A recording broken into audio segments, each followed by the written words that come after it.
තෙරුවන් සරණයි සෑම සදහැතෙක්ටම ඓතිහාසික සිද්ධාරංකඩු පත්තිනි දෙවොලෙන් මාධ්‍ය ඒකකයෙන් පිදෙන ධර්මානුශාසනාවක් සඳහායි මේ මොහොත තුළ මේ සමස්ත සදහැතුන් සම්බන්ධ වෙන්නේ.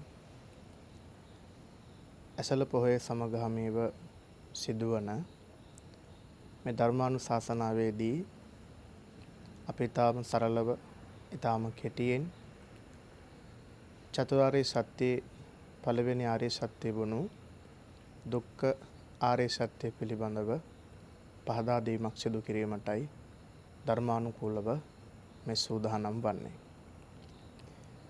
චතුරාර්ය සත්‍ය පළවෙනි ආර්ය සත්‍ය දුක්ඛ ආර්ය සත්‍ය.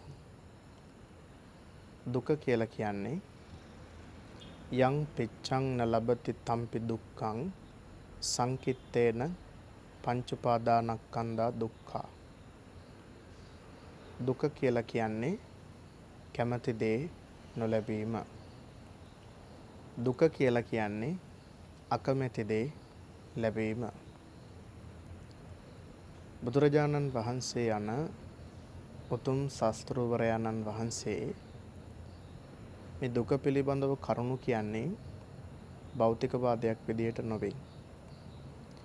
බොහෝ විට කෙනෙක් මේ දුක කියන එක භෞතිකවාදයක් විදියට අරගන්නවා. දුක කියලා කෙනෙක් හිතනවා මේ අපි වටා තියෙන භෞතික සම්පත් අහිමි වීම, කැමති දේ නොලැබීම කියන කාරණාව යටතේ. අප වටා තියෙන භෞතික සම්පත් අපෙන් ඈතට වීම, අපට අහිමි වීම දුක කියලා කෙනෙක් කියවා ගන්නවා. නමුත් බුදුරජාණන් වහන්සේ යන උතුම් ශාස්ත්‍රවරයන්න් වහන්සේ දුක කියලා මෙහිදී උගන්වන්නේ මහා ධර්මානුකූල ගැඹුරු සංකල්පයක්, මතවාදයක්. භෞතික සම්පතක් අහිමි වීම ඊතරම් දුක් වෙන්න තරම් කාරණාවක් නෙමෙයි. භෞතික සම්පත් අහිමි වීම ඊතරම් සංවේදී වෙන්න තරම් සිදුවීමක් නෙමෙයි. ඒට හේතුව අප සතුව තියෙන ඕනෑම භෞතික සම්පතක් අහිමි වුණොත් නැවත අපට ඒ සියලු සම්පත් ආයෝජනය කරගත හැකි. නිදසුනක් ලෙස අප සතුව තියෙන නිවස ස්වාභාවික වේසනයකින් හෝ කඩා වැටුණොත් නැවත අපට ඒ නිවස ඒ විදියටම හදා ගන්න පුළුවන් අපි උත්සාහවන්තයි නම්.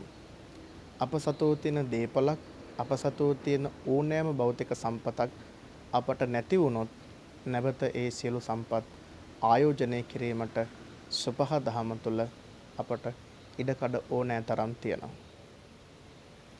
නැවත ආයෝජනය කිරීමට හැකියාවක් අහිමි වීම දුකක් වෙන්නේ නැහැ. දුක කියලා කියන්නේ නැවත ආයෝජනය කිරීමට නොහැකි සම්පත් අහිමි වීම. එවැනි සම්පත් ලෝකයේ තුල තියනවාද? එවැනි සම්පත් ඕනෑ තරම් ලෝකයේ තුල තියෙනවා. උදාහරණයක් විදියට අපේ අම්මා තාත්තා මිය යෑම, අපි ජීවතුන් අතරිද්දී අපේ දරුවෝ මිය යෑම, අප කොයිතරම් උත්සාහවන්ත වුණත්, අප කොයිතරම් සංවිධානය වුණත් නැවත අහිමි වූ ඒ එකදු මානව සම්පතක් ආයෝජනය කරගත නොහැකි. එනිසා දුක කියලා බුදුරජාණන් වහන්සේ යෝජනා කරන්නේ නැවත ආයෝජනය කිරීමට නොහැකි සම්පත් අහිමි වීම. අප අහලා තියෙන ධර්ම සාහිත්‍යයට අනුව 5,12,28 නමක් බුදුවරු බුදු උනාය කියලා කියනවා. අපි ඉපදිච්ච කල්පගාන ඔබ ඒ ඇතුලේ කියවා ගන්න. ඉපදි මෙරි වාර ගණන, භව ගණන ඔබ ගණනය කර බලන්න. අපි ඉපදිච්ච වාර ගණන අනන්තයි. සසර අපි ඇසුරු කර බොහෝ අය අපට අහිමි වීම නිසා ඇතිවෙච්ච සංවේදී බව, අනුවේදනීය බව, ඛේදනීය ඉරණම් අතිශය ප්‍රබලයි. ධර්ම සාහිත්‍යයේ තැනක පෙන්වා දෙනවා අප ඇසුරු කළ, අප ප්‍රිය කළ ප්‍රියයන් අපෙන් වෙන්ව යාම තුළ අපිට ඇතිවෙච්ච සංවේදීතාවයන් නිසා සතර මහා සාගරයටත් වැඩිය සසර අපි කඳුළු වගුරුලා තියෙනවා. ඒ සියල්ලක් ඒ විදියට සිදු වුණේ අප ආයෝජනය කර ගැනීමට නොහැකි මානව සම්පත් අපෙන් හිමිවීම තුළ. එනිසා දුක්ඛ ආර්ය සත්‍ය පිළිබඳව මහා දේශනාවක් සිදු කිරීමට ඕනෑ තරම් කරුණු තිබුණත් අප මානසිකව සංවිධානය වෙන්න ඕනේ. අපි ධර්මානුකූලව දැනුවත් වෙන්න ඕනේ. දුක කියලා කියන්නේ නැවත ආයෝජනය කිරීමට නොහැකි මානව සම්පත් අහිමිවීම.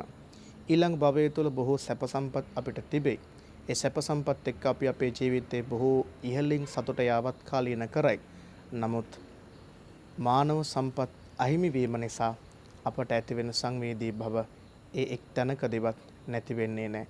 සසර මහා සම්පත් එක්ක අපි අපේ ජීවිතේ ගත කළත් අප ප්‍රිය කරන අය අපට අහිමි වීම තුළ ඇතිවෙන සංවේදී බව ඒ සියල්ලකට පරාදයි.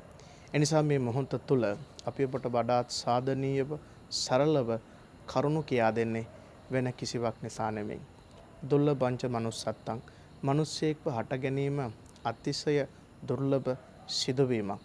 ඒ දුර්ලභ මනුෂ්‍යාත්ම භාවය ධර්මයෙන් පරිබාහිරව නම් අපි කටයුතු කරන්නේ, ධර්මයේ භාවිතයෙන් තොරව නම් අපි පුහුණු කරන්නේ, ඒ පුද්ගලයාට කිසි විටකත් සබහා දහම තුළ විමුක්තියට සුදුස්සෙක් කියන නිර්ණය කිරීම ලබන්න බැරි වේවි. එනිසා මේ මොහොතේදී අපි වඩාත් සරලව ඔබට කියා දෙන්න උත්සාහ කරන්නේ මහා ධර්ම කරුණක් සරලව මේ පැහැදිලි කර දෙන්නේ වෙන කිසිවක් නිසා නෙමෙයි. නක සිකෝපම සූත්‍රය බුදුහාමුදුරුවෝ පෙන්වා දෙනවා. මේ පෘථුවියේ සමස්ත විස්කම්බයට සාපේක්ෂව තියෙන පස් ස්තරය තරම් සත්වය හටගන්න ආයතන තියෙනවා නම් ඒ සමස්ත ආයතනයන්ගෙන් සත්වයා සැප ඇති ස්ථාවරයක හටා ගැනීමේ ශුන්්‍යතාවය මේ මහ පොළොවෙන් නියපොත්ත මතටගත් පස්පිඬක් තරම් සුළුයි. එතරම් සුළුතරයක් වූ සම්පත්ලාභීන් වෙච්ච මිනිස්සු වුණු අපි ලැබිච්ච දුර්ලභ මනුෂ්‍යාත්ම භාවය ආධ්‍යාත්මයෙන් කළමනාකරණය නොකර ගැනීම සපහදහම කිසිසේත්ම අප විමුක්තියට සුදුස්සෙක් කියන්න නිර්ණය කිරීම නොකරාවි. එනිසා මේ මොහොත තුළ අප මානසිකව සංවිධානය වෙමු, ධර්මයෙන් රොද බඳිමු. දුර්ලභව ලැබිච්ච මේ මනුෂ්‍යාත්ම භවය භෞතික සම්පත් එක්කලා සංවිධානය වෙන අතරේදී ඕනෑම මොහොතක තමන් සතුව තියෙන දීපල, තමන් සතුව තිබෙන මානව සම්පත් එක ක්ෂණයකින් අපට අහිමි වෙන්නට පුළුවන් කියලා. නිසා ඉපදී මෙරි මෙරි සසර මහා සම්පත් ලබනවාට වඩා පියේහි විප්පයෝගෝ දුක්ඛෝ ප්‍රේයන්ගෙන් වෙන්වීම නිසා හටගන්න මේ වේදනාව නැති කරලා දාන්න නම් අපි වඩාත් හොඳින් මේ ධර්මය ප්‍රගුණ කළ යුතුයි, පුහුණු කළ යුතුයි. මේ ඇසළ පොහොය දවසේ අපි ඔබට යෝජනා කරන්නේ, පහදා දෙන්නේ මේ කෙටි ධර්ම දේශනාව ඇතුලේ අපි කියන්න උත්සාහ කර වෙන කිසිවක් නෙමෙයි. අල්ප ආස්වාදයේ ඇතුලේ හැංගිලා තියෙන ආදීනවේ දකින්න දක්ෂ වෙන්න.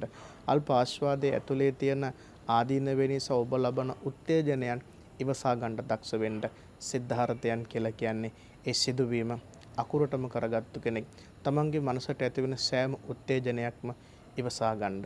එනිසා බුදුරජාණන් වහන්සේ උන්වහන්සේගේ ශ්‍රී මුවින් භාෂිත මේ ධර්ම කරුණ වඩාත් සංක්ෂිප්තව අපි ඔබට කියා දෙන්නේ මේ ධර්මයේ තුලින් නිවෙන මිනිස්සෙක් සමාජය තුල ඇති කරගන්න. එනිසා මේ මොහොතේදී අප ඓතිහාසික සිද්ධාරංකඩු පත්තින දෙවලෙහි මාධ්‍යකකේ හා එකතුව ඔබට මේ දහම් කරුණ කියන්නේ ඔබ විමුක්තියට සුදුස්සෙක් යන්න නිර්ණය කිරීමට ඔබ සුදුස්සෙක් කරන්න. එනිසා අපි හැමෝටම බොහොම ගෞරවයෙන් යෝජනා කරනවා මේ කෙටි වේලාව තුළ කියා දුන් ධර්ම කරුණ වඩාත් තමන්ගේ ජීවිතයට ප්‍රායෝගිකව වඩාගෙන දෛනික ජීවිතයේ මෙන්ම ඔබේ ආධ්‍යාත්මික ජීවිතය අමන්දානන්දයට පත් කරන්නට මේ ධර්ම අනුශාසනාව උපනිශ්‍රය වේවා කියලා අපි හැමෝටම ආශිර්වාද ප්‍රාර්ථනා